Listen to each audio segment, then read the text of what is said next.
seorang pria di Jogja ditetapkan sebagai tersangka karena mengejar jamret di jalan ya. Jadi untuk korban jamretnya ini tuh merupakan istrinya ya, bernama Arsita Minaya yang berusia 39 tahun, dan suaminya ini tuh bernama Honggi Miana ya, yang berusia 44 tahun, yang pada saat itu mengejar jamret sehingga ditetapkan sebagai tersangka ya. Jadi awalnya mereka ini tuh berangkat ya, mereka berbagi tugas untuk berbelanja.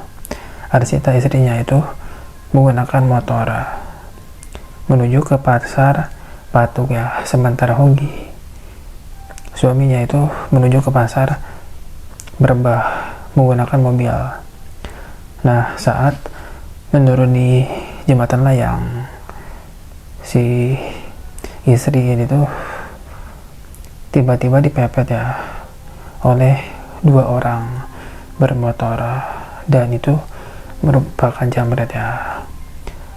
Jadi si jamret itu menggunakan pisau katar untuk memutus tali tas milik Arsita. Nah, kendaraan pejamret itu sampai naik ke trotoar ya, terus menabrak pembatas jalan, kemudian terpental, dan pejamret tersebut sampai meninggal dunia ya.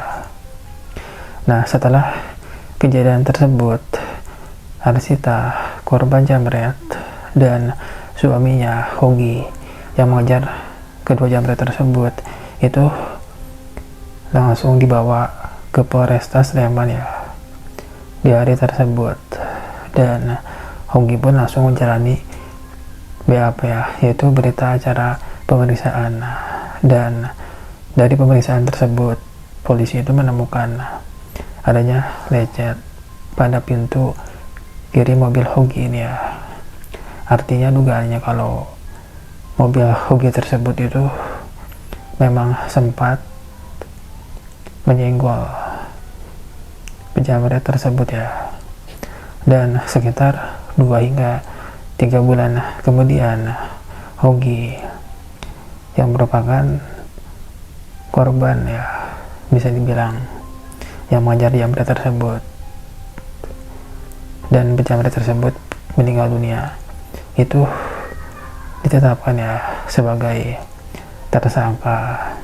Dan banyak yang gak percaya ya kalau Honggi ini tuh ditetapkan sebagai tersangka, karena kan kalau untuk menetapkan seorang tersebut jadi tersangka itu harus ada 2 alat bukti yang kuat ya, harus ada 5 alat bukti yang kuat, harus ada 2 alat bukti yang kuat maksudnya. Dan alat bukti itu ada 5: keterangan saksi, keterangan ahli, keterangan terdakwa, petunjuk, dan juga surat. Dan harus ada 2 alat bukti yang kuat ya untuk menetapkan orang tersebut itu jadi tersangka. Dan apakah penetapan Honggi ini tuh memenuhi alat bukti tersebut atau tidak? Kapolres Sleman, Kombes Pol Edi Setianto Erning Wibowo mengatakan ya kalau kasus tersebut itu ditangani oleh 2 unit, yaitu Satreskrim dan Satlantas ya. Dan sebenarnya tersangka ini sudah mediasi ya, sudah dilakukan mediasi dengan keluarga pejamret atau yang dikatakan korban ini ya, tapi tidak menemukan titik temu sehingga dibawa ke ranah hukum.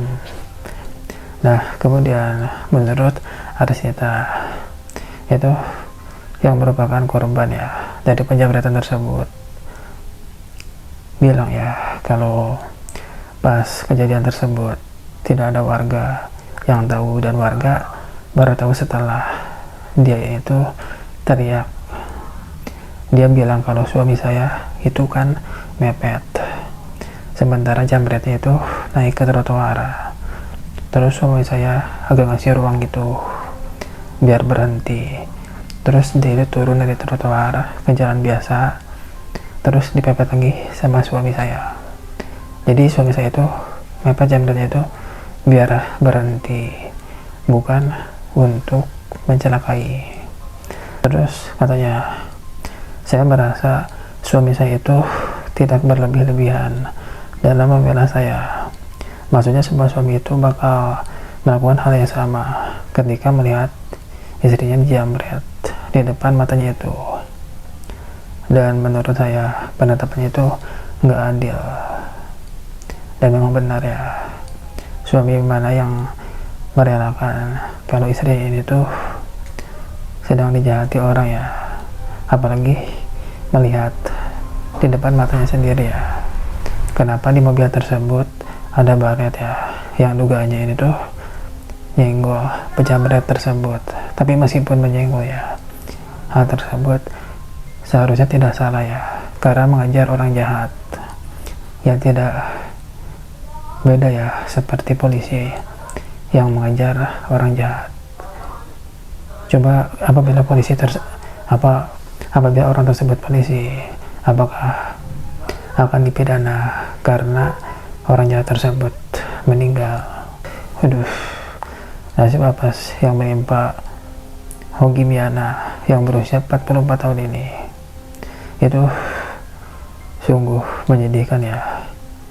Dia berniat untuk menolong istrinya tersebut dari korban jamret ya, tapi malah berurusan dengan hukum dan dia ditetapkan sebagai tersangka ya atas kematian kedua orang jamret tersebut. Dan coba kita lihat ya, nanti di persidangan apakah hakim akan memutuskan hukuman kepada orang tersebut atau kepada Hogi ya, atau tidak. Dan untuk perkembangan kasus tersebut kita bahas di video berikutnya.